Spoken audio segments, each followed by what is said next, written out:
অনেক সময় এমন অনেক ঘটনা ঘটে যেই ঘটনাগুলিকে আপনি বুঝতে পারেন না, উপলব্ধি করতে পারেন না। তাহলে কি কি সংকেত পেলে বুঝবেন যে আপনার ভালো সময় আসছে, বা আপনার গৃহে বা আপনার পুজো পাঠ প্রতিদিন যেভাবে করে আপনি করছেন ঈশ্বর তাতে সুপ্রসন্ন হচ্ছেন। কোনো কোনো মানুষ সারা জীবন কাটিয়ে ফেলে ঈশ্বর সাধনা, সন্ন্যাস, পূজা পাঠ, জপ, ধ্যান, তপ ইত্যাদির মাধ্যমে। অধিক সৎপথে থাকা মানুষরা কেন বারবার প্রভাবিত হয় দুঃখ কষ্টের মধ্যে দিয়ে, বা অনেক সময় সূর্যাস্তের 40 মিনিট পূর্ব অবস্থানকেও ধরা হয়। এই সময়টিকে ব্রহ্ম মুহূর্ত বলা হয়ে থাকে, অর্থাৎ এই সময় অত্যন্ত পবিত্র এবং যে কোনো মাঙ্গলিক ক্রিয়াকর্ম করার জন্য অতি উপযুক্ত ও অত্যন্ত পজিটিভ।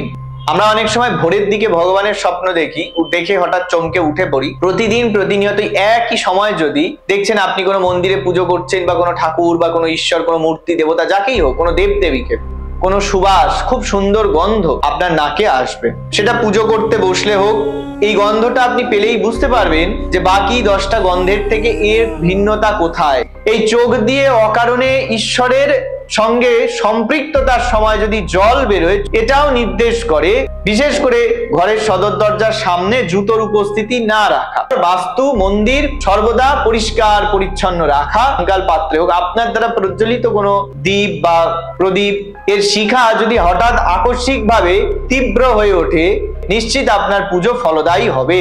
সঙ্গীহীনতা, একাকিত্বতা, নিঃসন্তান থাকা, কুসন্তানের জন্ম দেওয়া, এই প্রতিটি লক্ষণ ব্যক্তিকে সারা জীবন পীড়িত করে। আপনি পিতা বা মাতা হলে সেই সন্তানের ভাগ্যে আপনার ভাগ্য পরিবর্তন হবে, কারণ আপনার যে সন্তান সে একটা বৃহৎ সুন্দর ভাগ্য নিয়ে জন্মাচ্ছে। পূজা করতে বসলে আশীর্বাদী ফুল, মালা ইত্যাদি যদি পড়ে,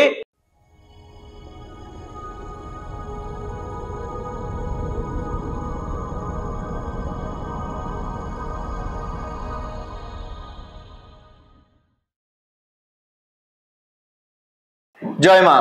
আজকে আলোচনা করব যে আপনার বাড়ির মন্দির, আপনার বাড়ির ঠাকুর ঘরে আদেও কি দেবতা বা ঈশ্বর বাস করেন, নাকি ঈশ্বর বা দেবতার কোনো অস্তিত্বই আপনার বাড়িতে নেই। আপনার মন্দিরে, আপনার বাস্তুতে আপনার সাথে অনেক সময় এমন অনেক ঘটনা ঘটে যেই ঘটনাগুলিকে আপনি বুঝতে পারেন না, উপলব্ধি করতে পারেন না। ঈশ্বর অনেক রকম সংকেত মানুষকে দেয়।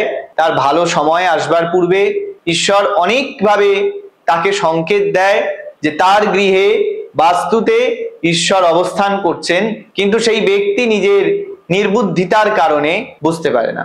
তাহলে কি কি সংকেত পেলে বুঝবেন যে আপনার ভালো সময় আসছে, বা আপনার গৃহে বা আপনার পুজো পাঠ প্রতিদিন যেভাবে করে আপনি করছেন ঈশ্বর তাতে সুপ্রসন্ন হচ্ছেন, বা কিভাবে বুঝবেন যে আপনার বাস্তু, আপনার মন্দির, আপনার ঠাকুর ঘরে, আপনার ঠাকুরের আসনে অবশ্যই ঈশ্বর আছেন।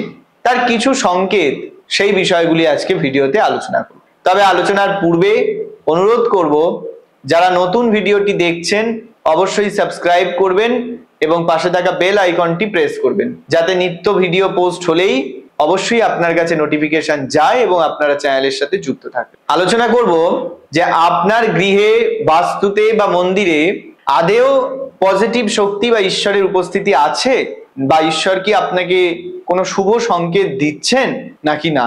প্রতিদিন আমরা যখন পুজো করি ভগবানের সামনে, নিজের পারগতা অনুযায়ী, নিজের সাধ্য সামর্থ্য অনুযায়ী কিছু না কিছু দান করে, কিছু না কিছু দিয়ে পুজো করে আমরা ভগবানকে প্রাণপণ কাতর স্বরে ডাকি।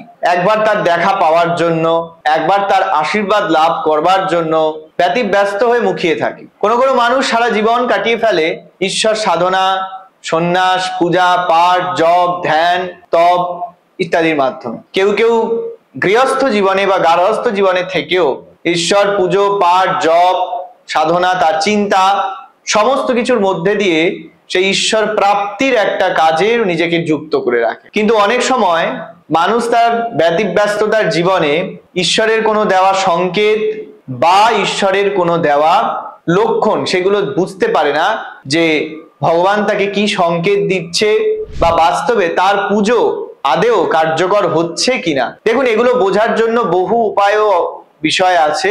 সব থেকে প্রথম হচ্ছে যে বাস্তুতে একটা প্রাথমিক ব্যাপারই হচ্ছে যে ঘর, যে বাস্তুতে বা যে ব্যক্তি সবসময় পুজো পাঠ করছে, তার নিজের জীবনের ঝামেলা, অশান্তি, বিবাদ থেকে সে মুক্ত থাকছে। তবে অনেক ক্ষেত্রেই প্রশ্ন করবেন আপনারা যে বেশি আধ্যাত্মিক অধিক সৎপথে থাকা মানুষরা কেন বারবার প্রভাবিত হয় দুঃখ কষ্টের মধ্যে দিয়ে, এটা নিয়ম, এটা প্রশ্নের উত্তর আমি অন্য কোনো দিন দেব।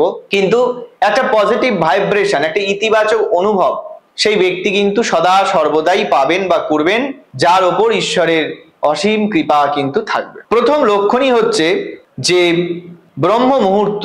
প্রতিদিন একটা নির্দিষ্ট সময়ের পর আমরা অনেক সময় দেখি যে ব্রহ্ম মুহূর্তে আমাদের ঘুম ভেঙে যায়। ব্রহ্ম মুহূর্ত মানে ঠিক সূর্যাস্তের 20 মিনিট পূর্ব ও 20 মিনিট পরে, অর্থাৎ যে 40 মিনিট, বা অনেক সময় সূর্যাস্তের 40 মিনিট পূর্ব অবস্থানকেও ধরা হয়, এই সময়টিকে ব্রহ্ম মুহূর্ত বলা হয়ে থাকে। অর্থাৎ এই সময় অত্যন্ত পবিত্র এবং যে কোনো মাঙ্গলিক ক্রিয়াকর্ম করার জন্য অতি উপযুক্ত ও অত্যন্ত ইতিবাচক শক্তির সেগুলো অনুভব করা, সেগুলো কার্যকর করা ইত্যাদির জন্য অত্যন্ত সক্রিয় সময়। এই ব্রহ্ম মুহূর্তে যদি প্রত্যহ কারো নিজে নিজে ঘুম ভেঙে যায় বা কিছু যদি সে অনুভব করে প্রত্যহ বা একটা নির্দিষ্ট সময় দেখা যায় বেশ টানা কিছুদিন এই ঘটনাগুলি ঘটলো, তখন বুঝতে হবে যে ঈশ্বর নিশ্চিত আপনাকে কোনো উপযুক্ত লক্ষণ দিতে চাইছেন। শুধু তাই নয়, দ্বিতীয় লক্ষণ হলো ওই ব্রহ্ম মুহূর্তে ঠাকুরের বা ভগবানের স্বপ্ন দেখা। রাত্রেবেলা ঘুমের মধ্যে স্বপ্ন নয়, আমরা অনেক সময় ভোরের দিকে ভগবানের স্বপ্ন দেখি,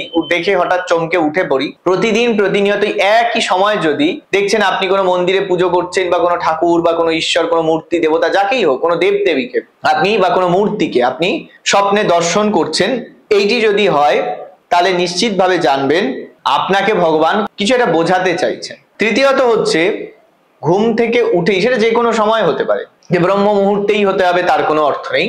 যখন আপনি ঘুম থেকে উঠছেন বা ঘুম ভাঙছে, আপনি নিয়মিত কানে মনে হচ্ছে কোনো ঈশ্বরের নাম, হরিনাম, কীর্তন, ভজন, কোনো মন্ত্র জপ, কোনো গান, কিছু একটা আপনি বারবার শুনতে পাচ্ছেন। আপনার মনে হচ্ছে আপনি ঈশ্বরের নাম শুনছেন, আপনার মনে হবে আপনি ভগবানের কোনো নাম, কোনো পুজো অর্চনা, মন্ত্র, শ্লোক, গান, কীর্তন, যাই হোক, সেটা আপনি শুনতে পাচ্ছেন বারবার করে। ঘুম থেকে উঠে এটা আপনি প্রতিনিয়ত পান। এক্ষেত্রেও ঈশ্বর আপনাকে কোনো সংকেত দিচ্ছে, এটা মনে রাখতে হবে। এটি হলো তৃতীয়ত উপায়। চতুর্থ হলো ঘুম থেকে ওঠার পর বাদ্যযন্ত্র মানে শঙ্খ, কাঁসা, ঘন্টা, এই জাতীয় কোনো শব্দ যদি প্রতিনিয়ত বা একটা নির্দিষ্ট সময় ধরে শুনতে পান, তাহলে মনে করবেন ঈশ্বর নিশ্চিতভাবে আপনাকে কোনো লক্ষণ কিছু বোঝাতে চাইছেন।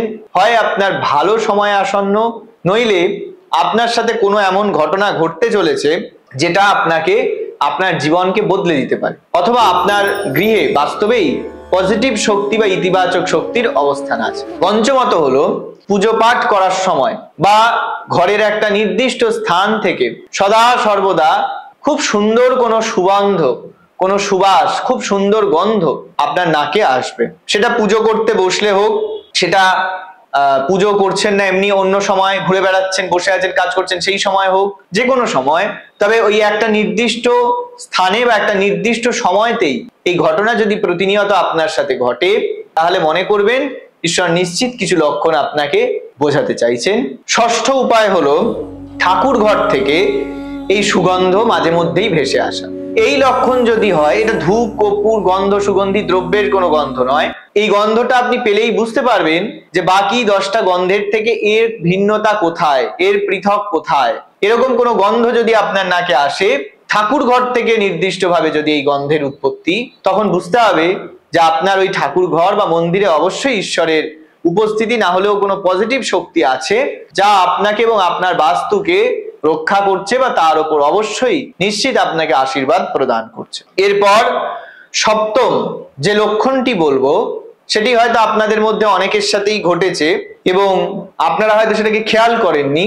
সেটি হচ্ছে যে পুজোর সময়, পুজো করতে বসলে দেখবেন অনেক সময় অনেক কুকুর, বেড়াল, পাখি এগুলো আমাদের সামনে চলে আসে এবং আশ্চর্যজনক ভাবে আপনি একটা পুজো করছেন, প্রতিদিন দেখছেন একটা নির্দিষ্ট সময় পুজো করতে বসে একটা পাখি এসে আপনার সামনে বসছে, একটা পাখি এসে আপনার জানলায়, আপনার ঠাকুর ঘরের ওপর বারবার ঘোরাফেরা করছে। অথবা আপনি হয়তো দেখছেন কোনো কুকুর বা বেড়াল ইত্যাদি আপনার বাড়ির চারপাশে বা ওই নির্দিষ্ট জায়গাতে ঘোরাফেরা করছে বা আপনার কাছে চলে আসছে। এই জাতীয় যদি কিছু হয়, তাহলে সেক্ষেত্রেও বুঝতে হবে যে ঈশ্বর আপনাকে কোনো সংকেত দিতে চাইছেন। হয় পজিটিভিটি আপনার আশেপাশেই আছে, অথবা আপনার ভালো সময় আসতে চলেছে, বা গৃহে কোনো ভালো অবস্থা বাস্তুতে কোনো পজিটিভ শক্তির উপস্থিতি রয়েছে। এরপর অষ্টম একটা উপায় বলি, এটাও আপনাদের অনেকের ক্ষেত্রেই ঘটে, যে আপনি যখন পূজা করতে বসছেন, কোনো সংকল্প নিচ্ছেন বা কোনো ভগবানের নাম গান বা কোনো ধরুন ভগবানের কোনো গ্রন্থ পড়ছেন, কোনো শাস্ত্র পড়ছেন, কোনো কিছু একটা পড়ছেন বা কোনো নাম গান শুনছেন, মন্ত্র জপ করছেন, আপনি স্তব কবচ পাঠ করছেন, দেখবেন অনেক সময় আগন্তুকের মতো আশ্চর্যজনক ভাবে অনভিপ্রেত ভাবে কোনো ভিক্ষুক আপনার বাড়িতে চলে আপনার কাছে ভিক্ষা করতে আসছে। এই লক্ষণ যদি প্রকাশ পায় তাহলেও বুঝতে হবে নিশ্চিত ভগবান আপনাকে কোনো উপযুক্ত লক্ষণ প্রদান করছে, অথবা আপনার বাড়িতে কোনো পজিটিভ এনার্জি বা শক্তির উপস্থিতি আছে, এইটা আপনাকে কিন্তু বুঝিয়ে দেওয়ার চেষ্টা চলছে। নবম যে লক্ষণ আমি বলবো, ঘুমের মধ্যে যদি স্বপ্নে প্রতিনিয়ত মন্দির আপনি দর্শন করেন, যে আপনি দেখছেন পুরনো হোক, নতুন হোক, ভাঙা হোক, নির্মিত হোক, কোনো মন্দির আপনি বারবার দেখছেন, আপনি রিলেট করতে পারছেন না, সম্পর্কিত করতে পারছেন যেটার অর্থটা কি হতে পারে, এর অর্থ অত্যন্ত ইতিবাচক। নিশ্চিত রূপে ঘুমে মন্দির দর্শন করা, তা ভগ্ন হোক বা নির্মিত হোক, সেই মন্দিরের দর্শন আপনাকে ইতিবাচক ভূমিকাই আপনার জীবনে দেবে। দশম লক্ষণ হচ্ছে ঘুমের মধ্যে পুজো হচ্ছে, আপনি দেখছেন যে ঘুমের মধ্যে আপনি দেখছেন কোনো মন্দির বা কোনো ভগবান দেবদেবী দেখছেন না, কিন্তু আপনি দেখছেন হোমের আয়োজন হচ্ছে, ঘটস্থাপন হচ্ছে, পুজো হচ্ছে, প্রচুর ব্রাহ্মণ, পুরোহিত, প্রচুর সাধু সন্ত মহাত্মারা চারপাশে রয়েছে এবং তারা পুজোর আয়োজন চলছে, ভগবত পাঠ হচ্ছে, কীর্তন হচ্ছে, নাম হচ্ছে, গান হচ্ছে, পাঠ হচ্ছে, কিছু একটা চলছে বা হচ্ছে, কিন্তু কোনো ঠাকুরের মূর্তি আপনি দেখছেন না, কোনো মন্দিরও দেখছেন না। এক্ষেত্রেও বুঝতে হবে নিশ্চিত সেই লক্ষণ আপনাকে ঈশ্বরের কোনো ইঙ্গিত বহন করছে।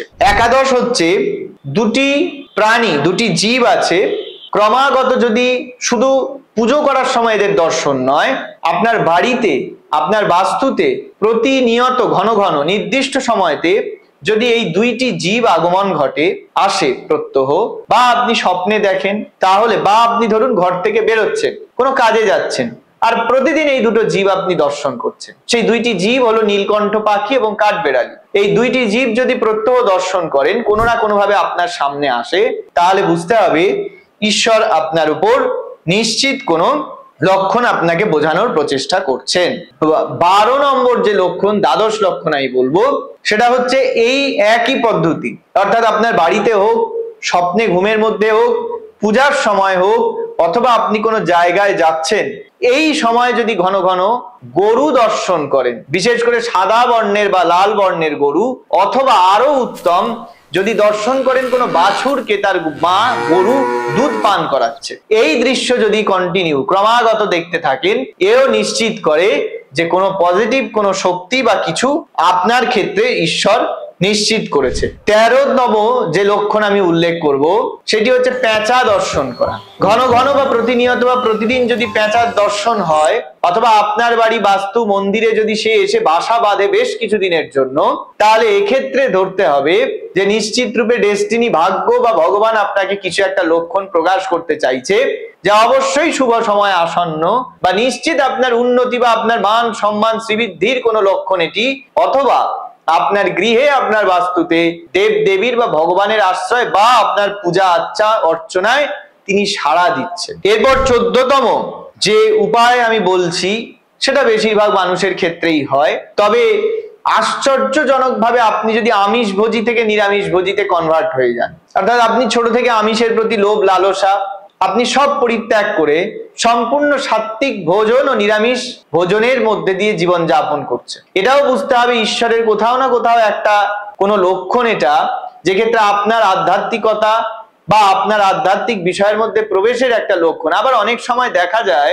যে আপনি হয়তো অন্য সময় প্রচুর ঠাকুর দেবতার সিনেমা দেখছেন, সিরিয়াল দেখছেন, কথা শুনছেন, ভিডিও দেখছেন, হ্যাঁ, প্রচুর পাঠ করছেন, নাম শুনছেন, জপ করছেন, আপনি স্বাভাবিক, কিন্তু একটা নির্দিষ্ট সময়ের পর দেখা যায় প্রতিদিন আপনি যখনই ভগবানের কিছু পাঠ, ভোজন, শ্রবণ, দর্শন যাই করছেন, হয়তো আপনার চোখ দিয়ে জল বেরোচ্ছে। এই চোখ দিয়ে অকারণে ঈশ্বরের সঙ্গে সম্পৃক্ততার সময় যদি জল বেরোয়, চোখ দিয়ে যদি জল বেরোয়, এটাও নির্দেশ করে যে নিশ্চিত ঈশ্বরের কোনো লক্ষণ আপনার উপর কোনো আশীর্বাদ বর্ষিত হয়েছে বা আপনার পুজো ফল দান করবে। এটাও কিন্তু নিশ্চিত জানা যায়। 15তম বিষয়, এটা সকলের উচিত, এটা কোনো লক্ষণ হিসেবে না, তবে এটা প্রত্যেকেরই উচিত যে গৃহে সর্বত্র পরিষ্কার পরিচ্ছন্নতা বজায় রাখা, বিশেষ করে ঘরের সদর দরজার সামনে জুতোর উপস্থিতি না রাখা, আর ঘর, বাস্তু, মন্দির সর্বদা পরিষ্কার পরিচ্ছন্ন রাখা। এও মন থেকে যদি কেউ ক্রমাগত এই কার্যে যুক্ত হয় তাহলে নিযুক্ত তাকে মনে রাখতে হবে যে নিশ্চয়ই ভগবান কিছু একটা সংকেত দিচ্ছে বা নিশ্চিত তার কিছু একটা ভালো হবে, বা অবশ্যই বাস্তুতে ঈশ্বরের অবস্থান আছে। 16তম যে উপায় আমি বলবো, যে লক্ষণ আমি বলবো, বাড়িতে বা গৃহে ঘন ঘন যদি পাখির বাসা তৈরি হয়, এবার ঘুঘু পাখির বাসা নয়, ঘন ঘন যদি বাড়িতে বা গৃহে কোনো পাখির বাসা যদি তৈরি হয়, আপনি দেখছেন প্রতি বছর একটা নির্দিষ্ট সময় পাখি এসে বাড়িতে বাসা বাঁধছে, বাস্তুতে বাসা তৈরি করছে, অথবা আপনি যখনই ভেঙে দিচ্ছেন নতুন করে আবার একটা বাসা তৈরি করে দিচ্ছে। পাখির বাসা ভাঙাটাও এক্ষেত্রে অশুভ বলে মনে করা হয়, আমি লক্ষণ হিসেবে এটা বলছি যে বারবার করে এটা তৈরি হচ্ছে। এক্ষেত্রেও মানতে হবে বা লক্ষ্য রাখতে হবে নিশ্চিত ঈশ্বরের উপস্থিতি বা পজিটিভ কোনো ইতিবাচক শক্তির উপস্থিতি বা তার প্রভাব আপনার উপর আছে, বা অবশ্যই আপনার করা পুজো পাঠ জপ ধ্যান ভগবান পর্যন্ত পৌঁছেছে, তার লক্ষণ স্বরূপ এটি প্রকাশ পাচ্ছে। 17তম যে উপায় আমি যে লক্ষণ বলবো, যে আপনার বাড়িতে বা গৃহে ক্রমাগত প্রত্যহ যদি, বা আপনি কোথাও বেরোচ্ছেন সেই সময় প্রত্যহ যদি আপনি বাঁদর দর্শন করেন, বানর বা হনুমান যদি দর্শন করেন, বা হনুমান বা বানরের যদি প্রতিনিয়ত আপনার বাড়িতে আগমন হয়, আমি একদিন দুদিনের কথা বলছি না, নিশ্চিত এটাও সেই পজিটিভ শক্তির বহিঃপ্রকাশকে নিশ্চিত করে। 18তম যে লক্ষণ আমি বলবো, পুজো যেই সময় আপনি করছেন, বা আপনি হয়তো ঠাকুর ঘরে বা কোনো মন্দিরে আপনি দীপ দান করেছেন, একটা প্রদীপ প্রজ্বলন করেছেন, সেটা ঈশ্বরের সামনে হোক, হয়তো আপনার বাড়িতে কোনো পুজো হচ্ছে, পাঠ হচ্ছে, আপনি কোনো মন্দিরে গিয়ে ওটি জ্বালিয়েছেন, বাড়িতে জ্বালিয়েছেন, যখনই হোক, যে কোনো সময় স্থানকাল পাত্রে হোক, আপনার দ্বারা প্রজ্বলিত কোনো দ্বীপ বা প্রদীপ এর শিখা যদি হঠাৎ আকস্মিকভাবে তীব্র হয়ে ওঠে, পুজো চলাকালীন হোক বা অন্য সময় হোক, তাহলে এই তীব্র হয়ে ওঠা প্রজ্বলিত শিখা নির্দেশ করে এক্ষেত্রে যে নিশ্চিত আপনার পুজো ফলদায়ী হবে, বা ঈশ্বরের আশীর্বাদ বা পজিটিভ শক্তির উপস্থিতি এক্ষেত্রে হয়েছে। এরপরে 19তম যে লক্ষণটি আমি বলবো, হঠাৎ কোনো ব্রত বা কোনো কিছুর মধ্যে আপনি রয়েছেন, ধরুন আপনি 16 সোমবার, আমি একটা উদাহরণ দিচ্ছি, 16 সোমবারের একটা সংকল্পে রয়েছে, আপনি 16টা শনিবারের একটা সংকল্পে আছেন, আপনি 16টা মঙ্গলবারের একটা সংকল্পে আছেন, আপনি হয়তো একটা বিপত্তারিণী ব্রতের সংকল্পে আছেন, আপনি হয়তো একটা নবরাত্রির সংকল্পে আছেন, আপনি হয়তো একটা মন্ত্র জপের পুরস্চরণের সংকল্পে আছেন, কোনো না কোনো পুজো পাঠের সংকল্পে আপনি আছেন, কিন্তু এই সংকল্প চলাকালীন আপনার বাড়িতে হয়তো কোনো অতিথির আগমন হলো। শুধু আগমন নয়, সে আসার সময় অজান্তেই আতিথেয়তার খাতিরে হাতে করে কোনো ফল, মিষ্টি, ফুল বা ঈশ্বরের পূজার কোনো সামগ্রী নিয়ে এলো, বা হয়তো সে কোথাও থেকে পুজো দিয়ে সেখানকার প্রসাদ নিয়ে আপনার বাড়িতে ওই সময়ই উপস্থিত। তাহলে বুঝতে হবে ঈশ্বরের এক্ষেত্রে নিশ্চিত সংকেত, হয় আপনার খুব ভালো সময় আসতে চলেছে, আপনার গৃহে বা পুজোর স্থল মন্দিরে অবশ্যই দেবতার আবাস আছে, নইলে আপনার করা সেই প্রার্থনা, সেই ব্রত বা সেই পূজা ফলদায়ী হবেই হবে, তার ঈশ্বর পর্যন্ত নিশ্চিত পৌঁছেছে। এরপর 20তম যে উপায়টি আমি বলবো, সেইটি হচ্ছে 3টে থেকে 5টা, আমি ব্রহ্ম মুহূর্ত ইত্যাদি সব বাদ দিচ্ছি, আমি আগে পূর্বে বলেছি, এগুলো আমি বাদ দিলাম। প্রত্যহ ভোর 3টে থেকে 4টের মধ্যে যদি ওই নির্দিষ্ট 1 ঘন্টা সময়ের মধ্যে কারোর ঘুম ভাঙে, এবং ঘুম ভাঙার পর সে যদি কোনো পজিটিভ কাজ, ইতিবাচক কাজের মধ্যে দিয়ে নিজের দিন শুরু করে, এবং এটা যদি সে বরাবর সারা জীবন চালিয়ে যেতে পারে, মানতে হবে নিশ্চিত তার এই ডেডিকেশন, নিশ্চিত তার এই একরোখা মনোভাব তাকে অবশ্যই ইতিবাচক সময়ের সম্মুখীন করবে। এরপরে বলি 21তম যে উপায়, যে লক্ষণ, সেটি হচ্ছে বারবার ঘুমের মধ্যে, স্বপ্নের মধ্যে বা জেগে থাকা অবস্থাতেও কাজকর্ম করার সময় পাহাড় পর্বত, বিশেষ করে পর্বত থেকে বা পাহাড় থেকে ঝর্ণা নেমে আসছে, ঝর্ণা প্রবাহিত হচ্ছে, এই ঝর্ণার প্রবাহ দর্শন করা, এবং সেই জলরাশির দর্শন, বা সবসময় চিন্তা করছেন, সবসময় চোখের সামনে ভেসে উঠছে বা স্বপ্নতে দেখছেন, এটিও কিন্তু ইতিবাচক শক্তির উপস্থিতি, ঈশ্বরের উপস্থিতি, আপনার পূজা ভগবান গ্রহণ করছেন বা আপনার সুযোগ্য সময় আসতে চলেছে, এইগুলিকে নির্দেশ করে। এই 22তম লক্ষণ অবশ্যই এটা প্রত্যেকেই জানেন, মানেন, সুস্থ ও নিরোগ থাকা। আমরা দেখি অনেক মানুষ এমন হয় যে 70-72 বছর বয়স পর্যন্ত বেঁচে রয়েছে, তাকে একদিনের জন্যও হয়তো হসপিটালাইজেশন হতে হয়, তাকে একদিনের জন্য হয়তো রোগ ভোগ শোকের কারণে তার কাজ বন্ধ করতে হয়। এইরকম মানুষও অনেকে থাকে, তীব্র উদ্দীপনা উৎসাহ নিয়ে এখনো সে নড়ে চড়ে যাচ্ছে। এই যে তার আচার আচরণ, তার কর্মকাণ্ড, নিশ্চিত এটা ঈশ্বর প্রদত্ত কোনো শক্তি বা আশীর্বাদ তার উপর না থাকলে সে কখনো এটি করতে পারে না। 23তম উপায়, সুস্ত্রী, সুসন্তান বা সুসঙ্গী লাভ করা। অবশ্যই এইটিও আপনার উপর ঈশ্বরের আশীর্বাদ বা আপনার উপরেও ঈশ্বরের ইতিবাচক লক্ষণ রূপে আপনাকে গুনতে হবে। সুসঙ্গী লাভ, সুসন্তান লাভ, এটাও সকলে কিন্তু পায় না। বেশিরভাগ ক্ষেত্রেই সঙ্গীহীনতা, একাকিত্বতা, নিঃসন্তান থাকা, কুসন্তানের জন্ম দেওয়া, এই প্রতিটি লক্ষণ ব্যক্তিকে সারা জীবন পীড়িত করে। কিন্তু এই প্রতিটি বিপরীত লক্ষণ ওই ব্যক্তির জীবনে চরম সুখের প্রবাহ ঘটাতে সাহায্য করে। তাহলে বোঝা যাচ্ছে যে অবশ্যই তার কর্মফল বা তার কৃতকর্ম, তার ঈশ্বরের প্রতি একান্ত অনুগত্য থাকবার যে আশীর্বাদ, সেই হিসেবেও কিন্তু এই লক্ষণগুলি তার মধ্যে দেখা যাবে। পরবর্তী লক্ষণ বলবো 24তম লক্ষণ। কোন মানুষের হঠাৎ আগমন যদি আর্থিক, সামাজিক, মানসিক ভাবে আপনার জীবনে পরিবর্তন ঘটায়, অর্থাৎ এটা সবার ক্ষেত্রে হয় না। কিছু কিছু সময় আমরা বলি বিবাহের পরবর্তীতে আপনার জীবনে, জ্যোতিষ বিচারে বলি, ছক দেখে, যে বিবাহের পরবর্তীতে আপনার জীবনে উন্নতির সময় শুরু হচ্ছে। কিছু কিছু সময় আমরা বলি যে আপনার সন্তান জন্ম হলে, আপনি পিতা বা মাতা হলে, সেই সন্তানের ভাগ্যে আপনার ভাগ্য পরিবর্তন হবে। কারণ আপনার যে সন্তান, সে একটা বৃহৎ সুন্দর ভাগ্য নিয়ে জন্মাচ্ছে, তার ভাগ্যে প্রাপ্তি যোগ, সেই প্রাপ্তিতে তার পিতা মাতার বা পরিবারেরও প্রাপ্তি হলো। স্ত্রী লাভের ফলে স্ত্রী ধন লাভের কথা উল্লেখ আছে, অর্থাৎ বিয়ের পরবর্তীতে ব্যক্তির 1 থেকে 100 উঠে যাওয়ার ঘটনাও কিন্তু রয়েছে। বিয়ের পরে অনেককে দেখা যায় তাই প্রভূত সামাজিক, আর্থিক, মানসিক উন্নতি হয়। আবার আমরা উল্টোটাও দেখি, অনেক ক্ষেত্রে বিবাহের পর ব্যক্তির চরম দারিদ্রতা, হতাশা নেমে আসে। সন্তান জন্মানোর পর সেই সন্তানের দুর্ভাগ্য পিতা মাতাকে পীড়িত করে, এও ঘটতে দেখা যায়। এও কিন্তু ঈশ্বরের আশীর্বাদ বা অভিশাপ বা তার কর্মফলের নামান্তর। আপনার শুভ কর্ম, ঈশ্বরের প্রতি অনুগত্যতা, বাড়িতে বা বাস্তুতে পজিটিভিটির উপস্থিতি, আপনার প্রতি ভগবানের আশীর্বাদ, তারও লক্ষণ স্বরূপও কিন্তু এটাকেও চিহ্নিত করা হয়। এরপর আমি 25তম যে লক্ষণ সেইটি বলবো, পুজোর সময় গুরু বা মা বা বাবা, এদের যদি আপনার পূজাস্থলে আগমন, না এইটিও নিশ্চিত করে আপনার পূজা সার্থক, আপনার পূজা সফল, তার ফল আপনি পাবেন, অথবা আপনার বাস্তু, আপনার গৃহেও নিশ্চিত পজিটিভ শক্তির প্রবেশ বা প্রবাহ রয়েছে। অর্থাৎ দেখা যায় আমরা অনেক সময় পূজা করছি, কিন্তু আমরা হয়তো ডাকলাম না, বললাম না, আমাদের গুরু হয়তো সেই পূজার সময় বা পূজার দিন এসে উপস্থিত হলেন। অনেক ক্ষেত্রে দেখা যায় গুরু বা পিতামাতা নিজে উপস্থিত হলেন, হয়তো দূরে ছিলেন, ডাকলাম না, জানালাম না, বললাম না। বা ধরুন নিত্য পূজা হচ্ছে, আপনি বাড়িতে নিজের সামান্য পূজা করছেন, সেই সময়ও কেউ এসে উপস্থিত হলো।